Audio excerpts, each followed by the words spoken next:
조선 중기 경상도 산골 마을. 평생 삽 한 번 들지 않던 게으른 아들이 있었습니다. 그리고 죽어가는 어머니가 남긴 단 한마디가 있었습니다. 느티나무 아래를 파보아라. 그 말 한마디에 아들은 처음으로 삽을 들었습니다. 그리고 몇 년 후 그 황무지는 경상도에서 가장 기름진 논이 되었고 그 아들은 가장 넓은 땅을 가진 사람이 되어 있었습니다. 도대체 그날 어머니는 무엇을 남긴 것일까요? 이야기 시작 전 구독과 좋아요로 함께 해주세요. 시청해주시는 모든 분들의 가정에 평안과 행복이 깃들길 기원합니다. 자, 그럼 이야기 시작하겠습니다. 경상도 산골 마을 송림촌에 과부 한 분이 살았습니다. 마을 사람들은 그 부인을 그냥 어멈이라 불렀는데 그 짧은 두 글자의 존경과 안타까움이 함께 담겨 있었습니다. 남편을 33세 먼저 보내고 홀로 아들을 키워 온 세월이 22해였습니다. 그 세월 동안 어머니는 단 하루도 해가 뜨기 전에 일어나지 않은 날이 없었습니다. 새벽에 물을 길고 밥을 짓고 밭에 나가 온종일 일하고 저녁이면 배를 짜다가 자정이 넘어 눈을 붙이는 것이 하루였습니다. 그런 어머니 아래서 아들 복동은 달리 자랐습니다. 나이 25이 되도록 삽 한 번 잡은 적 없었고 밥 한 그릇째 손으로 지은 적도 없었습니다. 하루 종일 툇마루에 누워 구름이 흘러가는 것을 바라보다가 어머니가 차려준 밥을 먹고 다시 눕는 것이 그의 하루였습니다.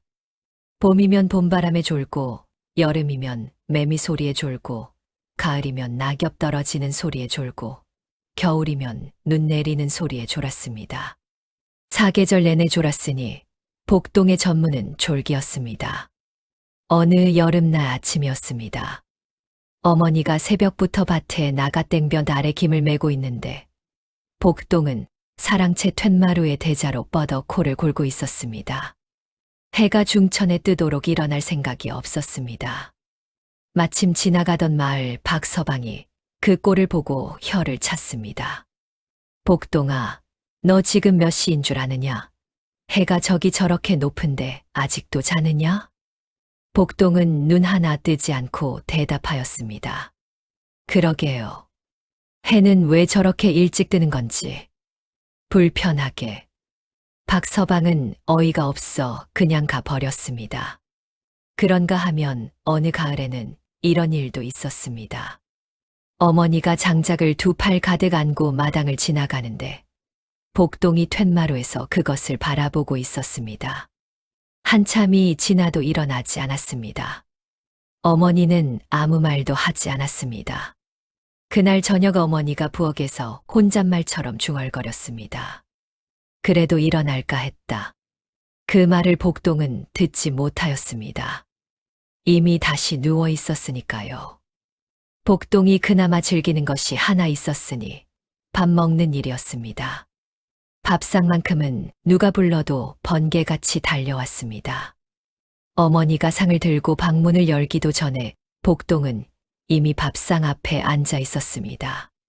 하지만 그 밥상을 차리는 동안 복동이 부엌 근처에 얼씬한 적은 단 한 번도 없었습니다. 마을 사람들은 복동만 보면 혀를 찼습니다. 저 집 복동이는 저러다 평생 어머니 등골이나 빼먹다 죽겠소. 어머니 참 팔자도 사납지. 아니, 벌써 25이라는데 밥 먹는 것 말고 하는 게 없으니 어느 집에서 딸을 주겠소. 그 말들이 마을 담장을 타고 흘러들어 어머니 귀에 닿았지만 어머니는 아무 말 없이 다음 날도 새벽에 일어났습니다. 그저 아들 밥상을 차리고 밭으로 나갔습니다. 복동은 그런 어머니를 보면서 그게 당연한 줄 알았습니다. 세상에서 가장 자연스러운 일처럼.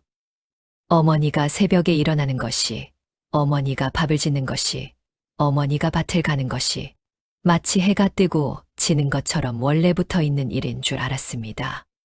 복동은 한 번도 그 일들이 어머니의 힘으로 이루어진다는 것을 생각해 보지 않았습니다. 그러다 어느 봄날이었습니다. 겨우내 몸이 좋지 않던 어머니가 밭에서 돌아오다 살인문 앞에서 그만 쓰러지고 말았습니다. 이웃 노파가 발견하여 방으로 옮겼는데 이미 어머니 얼굴은 흙빛처럼 하얗게 식어 있었습니다. 마을 의원이 달려와 맥을 짚더니 고개를 저으며 말하였습니다. 폐가 너무 많이 상해 있습니다. 봄을 넘기기 어려우실 것 같소. 그 말을 들은 복동이 처음으로 뛰었습니다. 달려와 방문을 열고 들어서는 순간 복동은 그 자리에 굳어버렸습니다. 20년을 매일 보아온 어머니 얼굴이었는데 그 얼굴이 처음으로 낯설었습니다. 힘이 빠져 있었습니다. 20년 동안 한 번도 쉰 적 없던 그 얼굴이 처음으로 쉬고 있었습니다. 어머니, 정신 차리세요. 제가 왔습니다. 어머니가 천천히 눈을 떴습니다. 그 눈이 방 안을 더듬다가 복동 얼굴에 닿았고 눈가에 아주 가느다란 주름이 잡혔습니다. 미소였습니다. 복동은 그날 처음으로 죽어가는 얼굴에서도 저런 미소가 나온다는 것을 알았습니다. 왔구나. 복동이 무릎을 꿇고 어머니 손을 잡았습니다. 그 손이 얼마나 거친지 복동 손이 오히려 부드럽게 느껴질 정도였습니다. 복동은 그 손을 두 손으로 꼭 쥔 채 아무 말도 하지 못하였습니다. 할 말이 있다. 들어라. 나중에 하세요, 어머니. 지금은 쉬세요. 나중이 없을 것 같구나. 복동아. 그 한마디가 복동의 가슴을 쳤습니다. 복동은 고개를 끄덕였습니다. 어머니는 가늘게 숨을 고르며 말을 이었습니다. 뒷산 너머 황무지, 논뱀이 알지. 예. 그 돌반 말씀이시오? 거기 느티나무 아래에 내 아버지가 묻어둔 것이 있다. 복동의 눈이 커졌습니다. 아버지가요? 무엇을 묻어두셨소? 항아리다. 안에 무엇이 들었는지는 어미도 모른다. 내 아버지가 살아있을 때 그 황무지에 가끔 혼자 나갔는데 언젠가 거기다 무언가를 묻어두었다고만 했지 뭔지는 말을 안 해줬다. 이제 내가 가서 파봐야 한다. 복동은 어리둥절하였습니다. 아버지가 돌아가신 지 벌써 22해였고 그 아버지 얼굴도 희미한 복동에게 그 말은 꿈결처럼 느껴졌습니다. 하지만 어머니가 거짓말을 할 사람은 아니었습니다. 더구나 죽어가면서. 그게 정말입니까, 어머니? 어미가 죽어가면서 거짓말을 하겠느냐. 가서 파봐라. 느티나무 바로 밑동 아래다. 어머니는 잠시 눈을 감았다가 다시 떴습니다. 마지막 힘을 끌어모으는 듯하였습니다. 어머니는 가늘게 숨을 고르며 말을 이었습니다. 복동아, 그리고 하나만 기억해라. 땅은 거짓말을 하지 않는다. 내가 준 만큼만 돌려준다. 그것만 기억해라.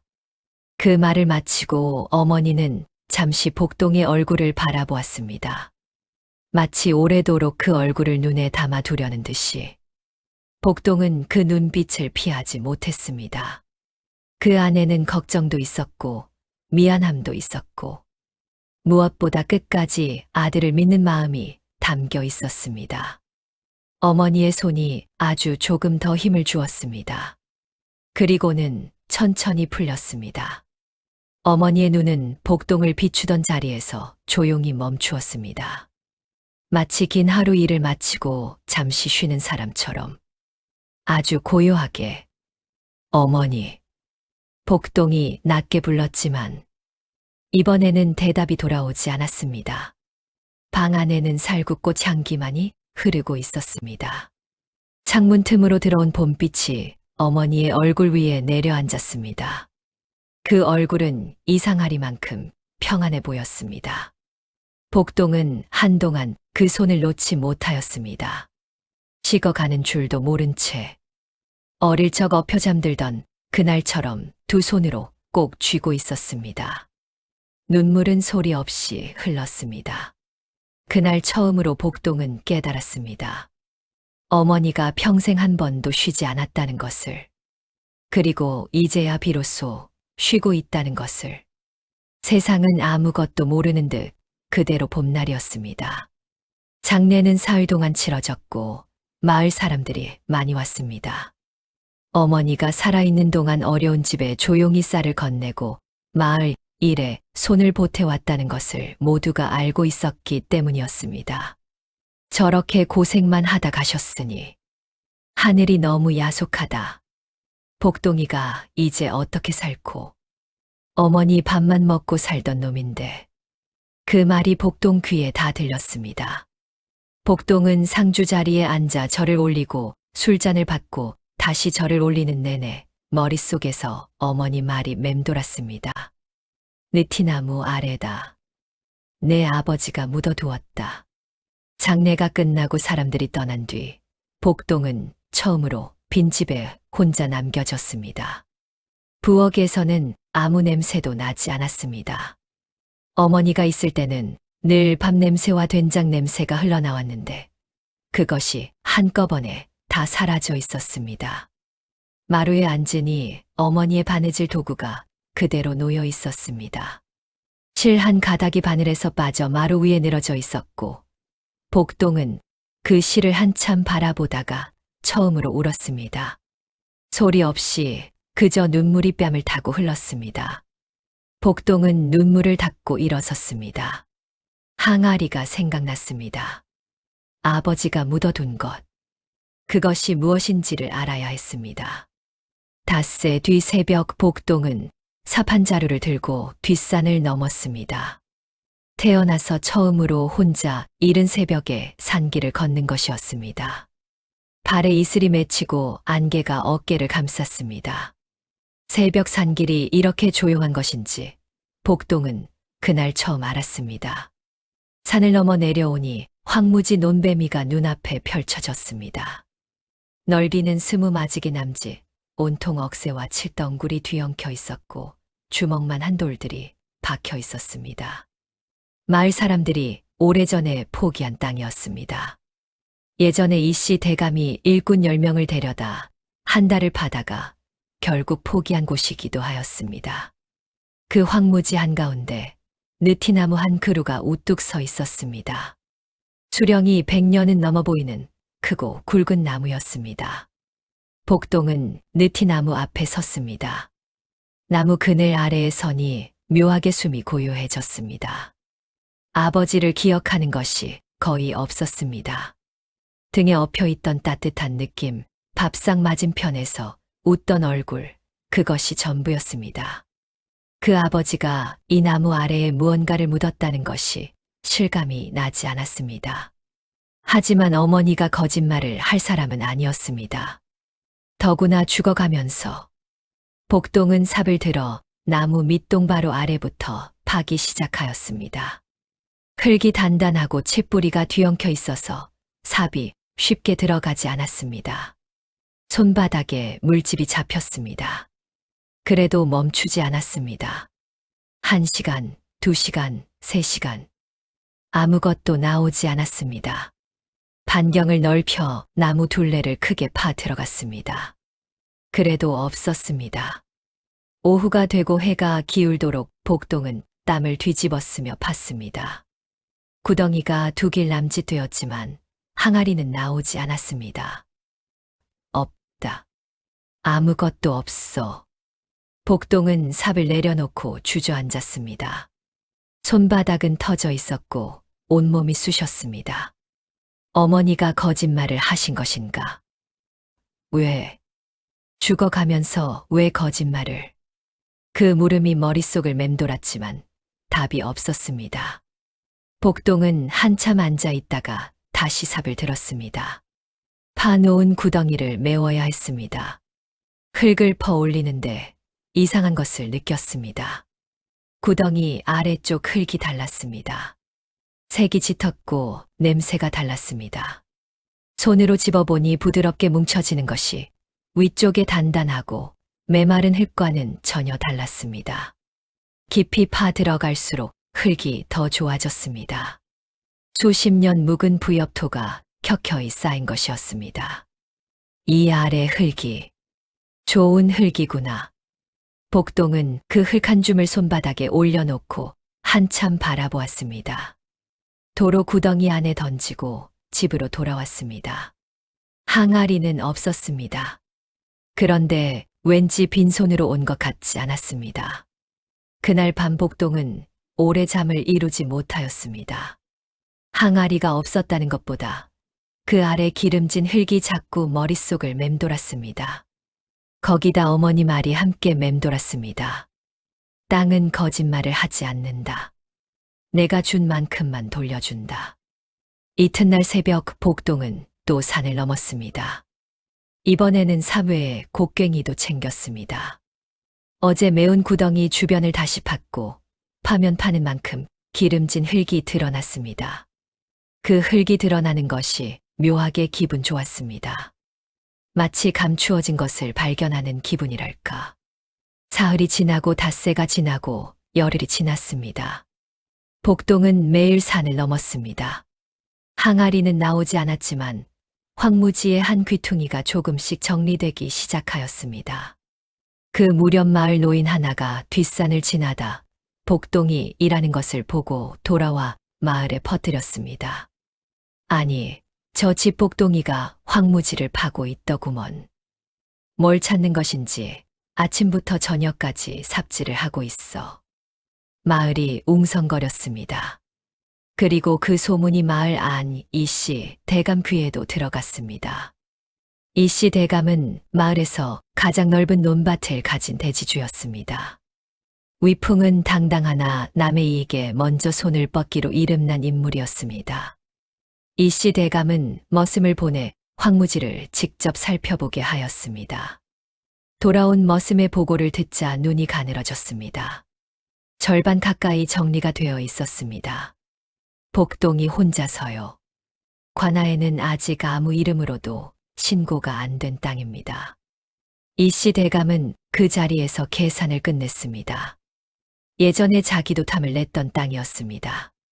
일꾼들이 한 달 만에 포기한 뒤로 잊고 있었는데 이제 혼자서 개간이 되어 가고 있고 관아에 신고도 안 된 상태라면 이야기가 달랐습니다. 관아에 내 이름으로 먼저 신고하거라. 내가 그 땅을 개간하기 시작하였다고. 대감은 거기서 멈추지 않았습니다. 관아 아전 김석이를 사랑채로 불러들였습니다. 김석이는 대감과 여러 해 뒷거래를 해온 인물이었습니다. 복동이란 자의 신청서가 들어오거든 접수는 받되 한 달쯤 처리를 미루어 두게. 그 사이 내 이름으로 먼저 신고를 완료하면 되는 것이니. 알겠습니다. 대감 어른. 그뿐만이 아니었습니다. 이씨 대감은 복동이 개간해 놓은 땅에 몰래 사람을 보냈습니다. 어느 날 밤 복동이 2달에 걸쳐 정리해 놓은 밭 한켠에 칠덩굴이 가득 덮여 있었습니다. 2달치 작업이 하룻밤 사이에 엉망이 된 것이었습니다. 아침에 그것을 발견한 복동은 그 자리에 한참 서 있었습니다. 이게 어떻게 된 것이냐. 주변에 발자국이 여럿 남아 있었습니다. 혼자가 아니었음이 분명하였습니다. 복동은 주저앉았습니다. 2달을 흘린 땀이 하룻밤에 사라진 것이었습니다. 그때 복동의 눈에 느티나무가 들어왔습니다. 그 나무는 그 자리에 그대로 서 있었습니다. 아무 일도 없었다는 듯이. 복동은 일어나서 곡괭이를 집어들었습니다. 다시 하면 된다. 다시 하면 돼. 혼잣말을 하면서 복동은 다시 시작하였습니다. 석 달이 지났습니다. 복동의 손에 굳은 살이 잡혔고 얼굴은 구릿빛이 되었습니다. 황무지의 절반 이상이 정리되었고 돌이 치워지고 칠덩굴이 뽑혀 나갔습니다. 그런데 그 무렵 가뭄이 들었습니다. 한 달째 비가 오지 않자 정리해 놓은 땅이 바짝 말라갔습니다. 흙에 균열이 생겼고 마을 논밭도 마찬가지였습니다. 이러다 금년 농사는 다 버리겠소. 복동도 굳어가는 땅을 바라보며 막막하였습니다. 그렇다고 멈출 수 없었습니다. 계곡에서 물을 길어다 하루에 수십 번씩 황무지 언저리에 뿌렸습니다. 무거운 물지개가 어깨를 파고들었지만 멈추지 않았습니다. 그렇게 하루하루를 버티던 어느 날 밤, 드디어 비가 왔습니다. 처음에는 빗줄기가 가늘었습니다. 지붕을 두드리는 소리도 마치 누군가 문을 조심스레 두드리듯 낮고 부드러웠습니다. 그러나 시간이 흐를수록 빗소리는 점점 굵어졌고 자정이 넘어서는 마침내 장대를 쏟아붓는 듯한 폭우가 온 세상을 덮어버렸습니다. 복동은 이불 속에 누운 채 그 소리를 오래 들었습니다. 빗방울이 기와를 때리고 처마 끝에서 쏟아져 내리는 소리가 밤 공기를 가득 채웠습니다. 문득 황무지가 떠올랐습니다. 저 비를 맞으며 그 땅은 지금 어떻게 변하고 있을까? 예전의 복동이라면 한 번도 하지 않았을 걱정이 그날 밤에는 가슴을 붙들었습니다. 결국 복동은 벌떡 일어났습니다. 우장을 걸치고 어둠 속으로 발을 내디뎠습니다. 비는 얼굴을 세차게 때렸고 산길은 질척였지만 발걸음은 멈추지 않았습니다. 밤중에 혼자 뒷산을 넘는 길이 두려워야 마땅했으나 이상하게도 그날은 두렵지 않았습니다. 빗속 황무지에 도착했을 때 복동은 그 자리에 우두커니 서고 말았습니다. 비를 흠뻑 맞으면서도 발이 떨어지지 않았습니다. 장대비가 쏟아지는 그 넓은 땅 위에서 복동은 처음으로 그 땅이 숨 쉬고 있다는 것을 느꼈습니다. 굳어있던 표면은 빗물을 머금으며 천천히 부어졌고 칡뿌리가 뽑혀 나간 자리마다 물이 스며들어 깊숙이 내려갔습니다. 돌이 치워진 자리에는 물이 고르게 고였다가 다시 낮은 곳을 향해 조용히 흘러내렸습니다. 석 달 동안 복동이 흘린 땀과 손길이 이 밤의 비와 만나 하나가 되고 있었습니다. 마치 잠들어 있던 땅이 긴 숨을 들이마시듯 황무지는 빗속에서 서서히 살아나고 있었습니다. 굳어있던 표면이 빗물을 맞아 부드럽게 풀렸습니다. 칡뿌리가 뽑혀 나간 자리마다 빗물이 스며들었습니다. 돌이 치워진 자리마다 물이 골고루 고였다가 흘렀습니다. 석 달 동안 복동이 일구어 놓은 것들이 이 비 하나로 살아나고 있었습니다. 복동의 눈에 눈물이 맺혔습니다. 거칠고 메마른 이 땅이 문득 세상을 떠난 어머니의 품처럼 느껴졌기 때문이었습니다. 오래 굳어 있다가 드디어 부드러워지는 것이 평생 딱딱하게 버텨오다 마지막에 복동 손을 잡고 눈을 감던 그 어머니와 닮아 있었습니다. 빗속에서 복동은 처음으로 어머니 거짓말의 뜻을 생각하였습니다. 항아리는 없었습니다. 처음부터 없었을지도 모릅니다. 어머니는 알고 있었던 것이었습니다. 이 땅 아래에 기름진 흙이 있다는 것을. 복동을 한 번만 이 땅으로 내려보내면 그 흙이 복동을 다시 오게 할 것이라는 것을.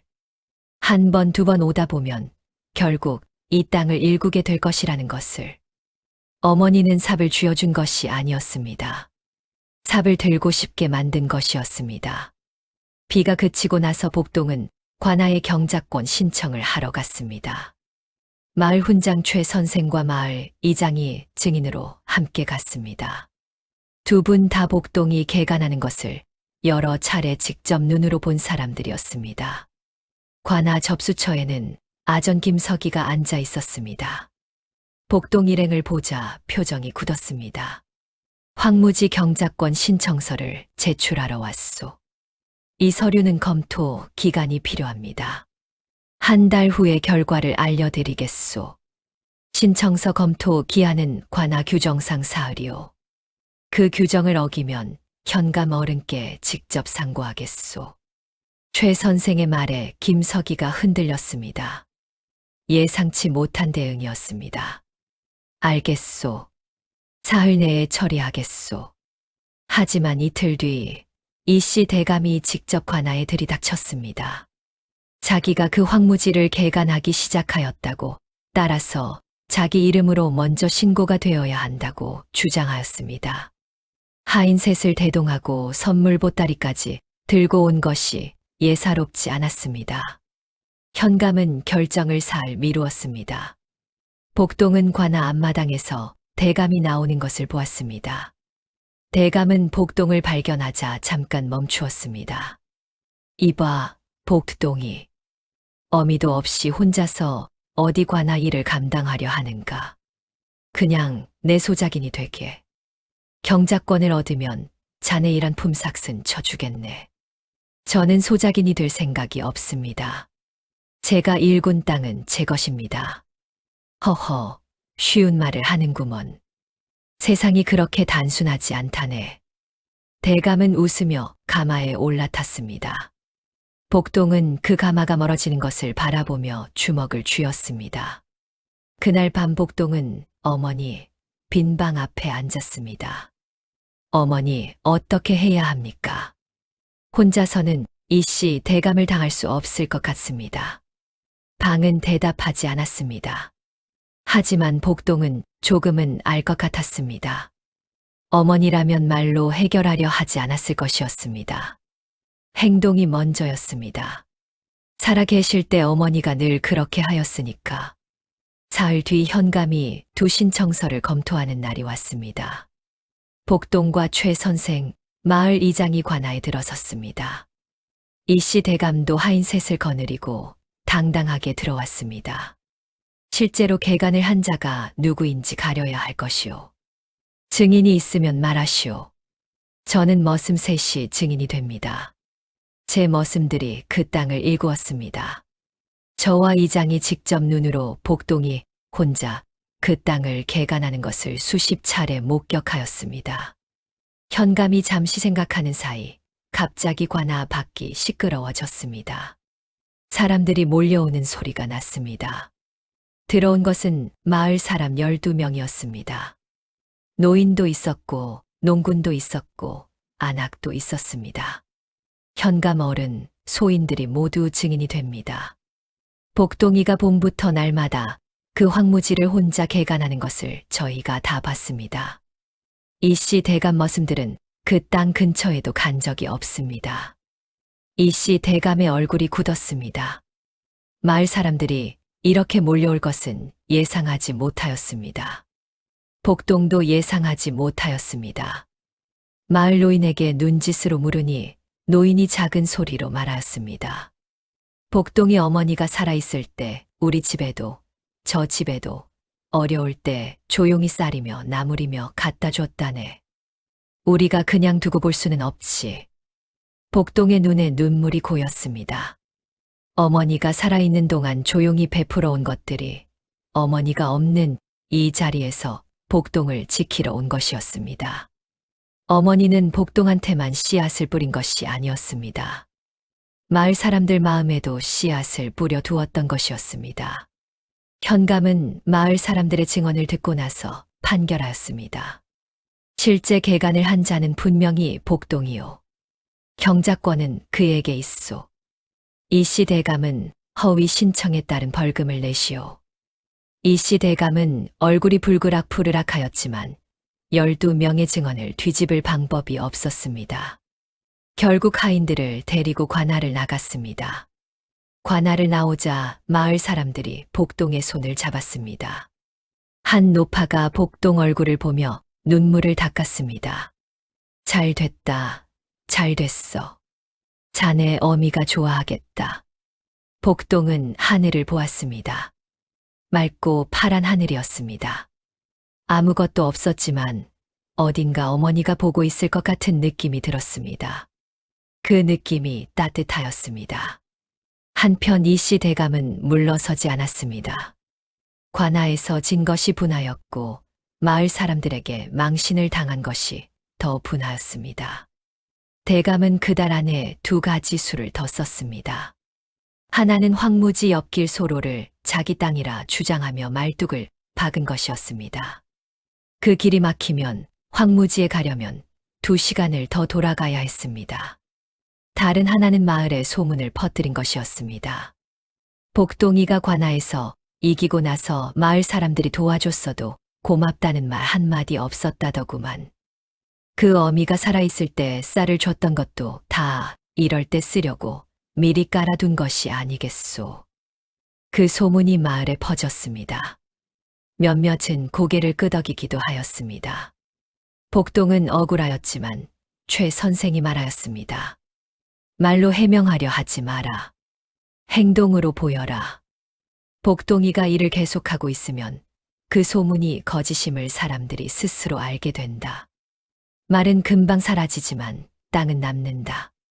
복동은 그 말대로 하였습니다.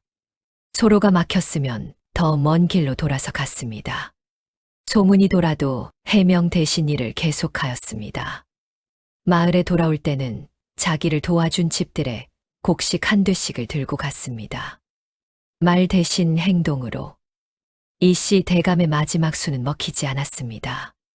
소로 문제는 최 선생이 옛 지도를 찾아내어 그 길이 마을 공동 소유임을 밝혀냈습니다. 마을 이장이 관하에 신고하여 말뚝이 뽑혔습니다. 소문도 한 달이 지나자 저절로 잠잠해졌습니다. 복동이 매일 그 땅에 나가고 있었으니까요. 이씨 대감은 그 후로 조용히 손을 뗐습니다. 어머니가 돌아가신 지 6달이 되던 날, 마침내 황무지 20맞이기에 개간이 끝났습니다.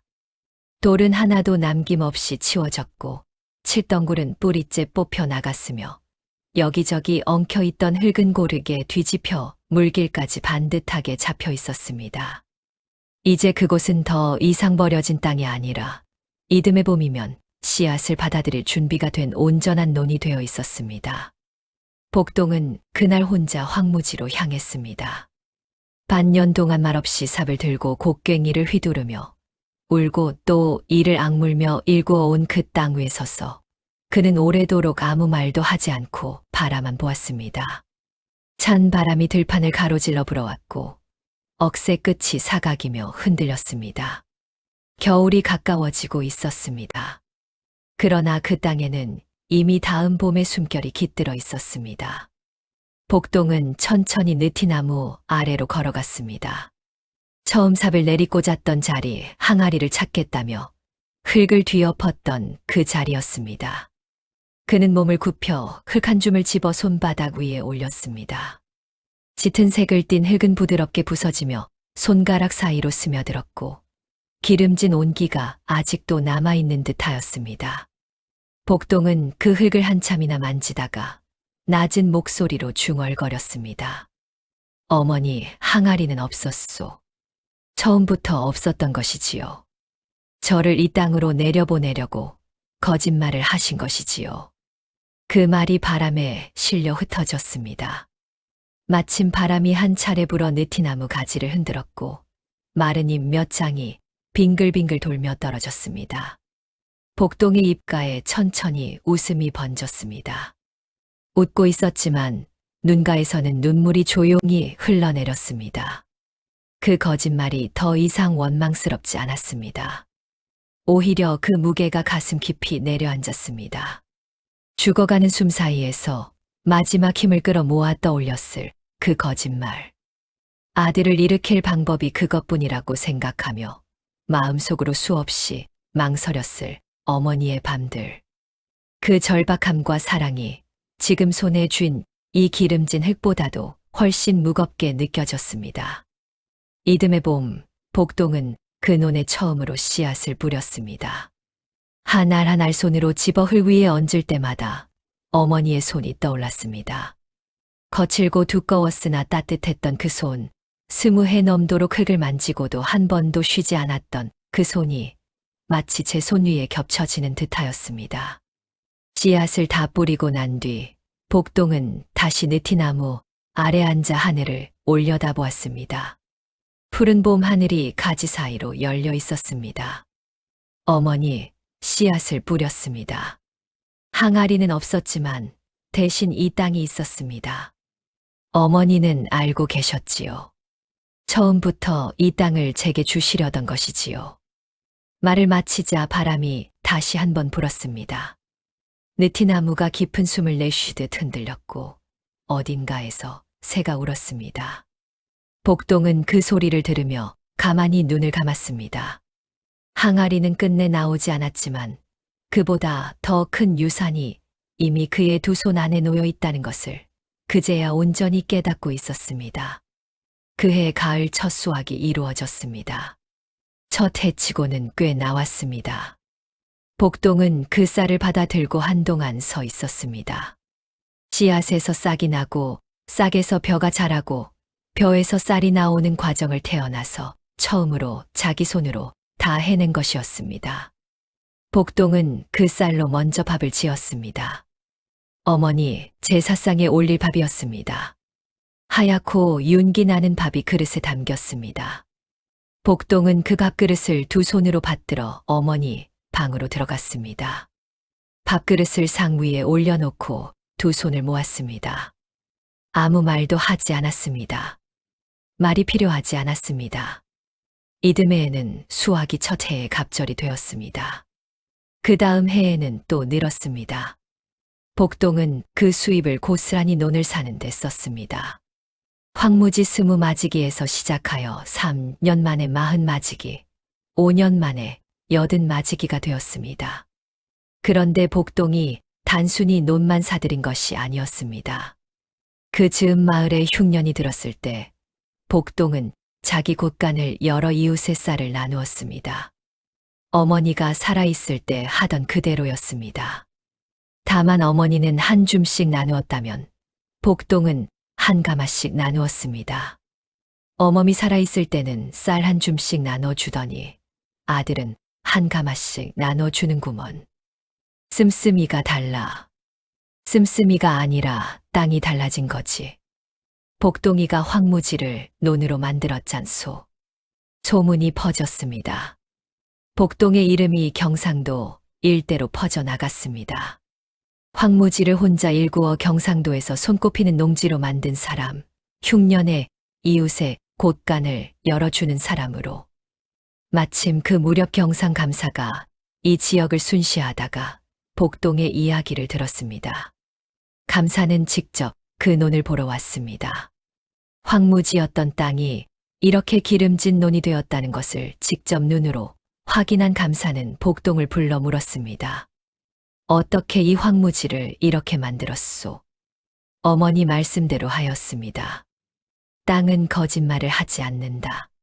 준 만큼 돌려준다. 그것만 생각하고 팠습니다. 감사는 그 말을 듣고 한참 복동을 바라보았습니다. 그리고 돌아가는 길에 조정에 복동을 천거하였습니다. 황무지 개간에 뛰어난 능력을 가진 인물이라고. 그 이후 복동은 조정의 황무지 개간 사업에 참여하게 되었습니다. 경상도 일대에 버려진 땅들을 어떻게 살릴 것인지를 조언하는 역할이었습니다. 복동이 발을 들여놓은 땅마다 이듬해에는 논이 되었습니다. 사람들은 복동을 가리켜 이렇게 불렀습니다. 땅을 살리는 사람. 복동의 논밭은 결국 200마지기가 넘게 되었습니다. 경상도에서 5손가락 안에 드는 땅 부자가 된 것이었습니다. 처음 20마지기 황무지에서 시작하여 불과 10년 만의 일이었습니다. 그런데 마을 사람들이 복동을 땅 부자보다 더 자주 부른 이름은 따로 있었습니다. 어머엄 아들. 그 이름이 복동은 어떤 이름보다도 좋았습니다. 복동은 장가를 들어 아내를 맞이하였고 아이도 둘이나 두었으며 기와가 번듯한 집과 넓은 논밭을 거느린 어엿한 가장이 되어 있었습니다. 그러나 봄바람이 불기 시작하면 복동은 여전히 혼자 뒷산을 넘었습니다. 사람들의 칭찬도 넓어진 논밭도 기와집의 온기도 그 길을 대신하지는 못했습니다. 그는 언제나 느티나무 아래에 가만히 앉아 처음 삽을 들던 그날을 마음속으로 다시 꺼내보곤 하였습니다. 아이가 걸음마를 배우던 해 복동은 처음으로 아이를 품에 안고 그 산길을 올랐습니다. 아이의 작은 손이 그의 도포 자락을 붙잡고 있었고 복동의 발걸음은 그 어느 때보다 조심스러웠습니다. 느티나무 아래에 아이를 내려앉히며 복동은 조용히 말하였습니다. 이 땅이 내 할머니가 주신 땅이다. 할머니가 직접 삽을 들고 일구신 것은 아니지만 이 땅을 만든 사람은 분명 할머니다. 거짓말 하나로 이 아비를 이 자리까지 세워두셨지. 아이는 그 말뜻을 알 리 없었습니다. 그저 바람에 흔들리는 느티나무를 손가락으로 가리키며 까르르 웃었고 햇빛 아래 반짝이는 잎사귀를 신기하다는 듯 바라보았습니다. 복동도 따라 웃었습니다. 오랫동안 마음 깊은 곳에서부터 우러나오는 웃음이었습니다. 마을 사람들은 그 집 이야기를 두고두고 전하였습니다. 죽어가는 자리에서 아들에게 항아리가 묻혀 있다고 말한 어머니 이야기. 항아리는 끝내 나오지 않았으나 그 아래 기름진 흙이 있었다는 이야기. 그리고 그 흙덕에 황무지가 경상도에서 손꼽히는 논이 되었다는 이야기를 사람들은 술자리마다 꺼내놓았습니다. 그 어멈이 참 대단한 분이었소. 삽 한 번 들지 않고 거짓말 하나로 아들을 경상도 땅 부자로 만들었으니.